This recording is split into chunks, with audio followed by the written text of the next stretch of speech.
ආයුබෝවන්. පෘථිවිය කියන්නේ හරිම පුදුමාකාර තැනක්. ගොඩාක් දෙනෙක් හිතන්නේ පෘථිවියේ කතාව ආරම්භ වෙලා තියෙන්නේ ඩයිනෝසරයන්ගෙන් කියලා. නමුත් සැබෑ කතාව ආරම්භ වෙන්නේ ඊට බොහෝ කාලයකට පෙර කියලා දන්නවද? පෘථිවියේ ඉතිහාසයෙන් 88%ක්ම වගේ වෙයිලා තියෙන්නේ ප්‍රිකැම්බ්‍රියන් නමින් හැඳින්වෙන අභිරහස් කාල පරිච්ඡේදයකින්. මෙන්න මේ කාලය පෘථිවියේ ගිනි බෝලයක ඉඳලා හිමින් විසුණු ලෝකයක් දක්වා පරිවර්තනය වූ වසර බිලියන 4ක වගේ දැවැන්ත කාල පරිච්ඡේදයක්. මීට වසර බිලියන 4.6කට විතර කලින් පෘථිවිය නිර්මාණය වෙලා තියෙන්නේ දූවිලි හා පාෂාණ කිනික ගැටීමෙන් කියලා සමහර විට ඔබ අසා ඇති. ඒ කාලේ පෘථිවිය ඇවිලෙන ලාවා වලින් පිරි දීර්ඝමය ගෝලයක් වනිය වූ අතර එය හේඩියන් යුගය ලෙස හඳුන්වලා තියෙනවා. ඉතින් මේ විදිහට පෘථිවිය ඉපදෙලා ඉතාමත් සුළු කාලයකට පස්සේ තියා නමින් හඳුන්වපු ප්‍රොටෝටයිප් ග්‍රහලෝකයක් එහෙමත් නැත්නම් කලල අවස්ථාවේ පවතින මූලික අධීරයේ ග්‍රහලෝකයක් පෘථිවියේ ගැටී තිබෙන අතර ඒ තුලින් අභ්‍යවකාශයට විසි වූ සුන්බුන් වලින් අපේ චන්ද්‍රයා නිර්මාණය වූ බව විද්‍යාඥයන්ගේ විශ්වාසයයි. ඒ වගේම තමා ඒ කාලේ වායුගෝලයේ ඔක්සිජන් තිබිලා නැති අතර ආස තද රතු හෝ තැඹිලි පහයක් ගත් බවට විශ්වාස කෙරෙනවා. පෘථිවිය මීට වසර බිලියන 4කට විතර කලින් ආචියන් නමින් හැඳින්වුණු යුගයකට පිවිසලා තියෙනවා.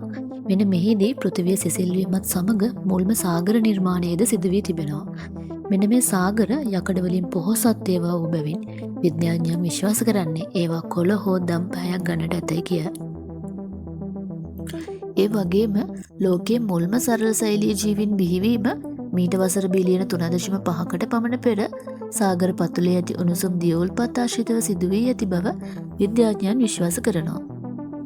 ඒත් එක්කම සයනොබැක්ටීරියා නමින් හඳුන්වන සුදු ජීවීන් කොට්ටාශයක් ප්‍රභා සංශ්ලේෂණය මගින් මුල්වරට ජලයට හා වායුගෝලයට ඔක්සිජන් මුදා හැරීම සිද්ධ කළා තියෙනවා. ඒත් සමගම මේ සිදුවීම පෘථිවි ඉතිහාසයේ දැවැන්තම වෙනසකට මඟ පෙන්වන සිදුවීමක් බවට පත් වී තිබෙනවා.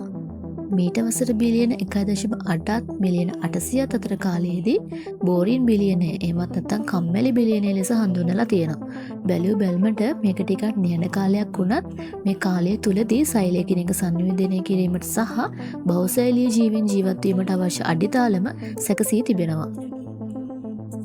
ඒ වගේම ප්‍රිකේම්බ්‍රියම් කාලයේ අවසානයේදී පෘථිවිය අන්තදේශගුණික විපර්යාසයකට මුහුණ දීලා තියෙනවා. ස්නෝබෝල් අර්ත් එහෙමත් නැත්නම් හිම බෝල පෘථිවිය ලෙස හඳුන්වන මෙම කාලයේදී පෘථිවිය කිලෝමීටරයක් පමණ ඝන හිම තට්ටුවකින් වැසී තිබෙනවා. පසුව ගිනිකඳු පිපිරීම නිසා හිම දිය වූ විට එමගින් මුදා හැරුණු පෝෂක කොටස් සාගරයට එක් වෙලා ජීවයේ මීළඟ පිම්මට මඟ පෑදීම සිදු වෙලා තියෙනවා. ඉතින් මෙන්න මේ විදිහට ප්‍රිකේම්බ්‍රියම් කාල පරිච්ඡේදය අවසන් වෙනවත් එක්කම එඩිය කෙරන් කාල පරිච්ඡේදය උදා වෙලා තියෙනවා. මෙහිදී අස්ථි හෝදත් නැති දිගින් සෝනියම් වැනි අමුතු පෙනුම ඇති මෘදු ශරීර සහිත සතුන් සාගරයේ ජීවත් වෙලා තියෙනවා. මෙන්න මේ කාලය විලෝපකයන්ගෙන් තොර සාමකාමී ලෝකයක් වුණු බැවින් එඩිය කෙරන් උයන ලෙසින් හඳුන්වනවා. නමුත් මෙම කාලය කොයිතරම්නම් දිගුද යන්න පිළිබඳ ඔබට තවම පැහැදිලි අදහසක් නැතුව ඇති.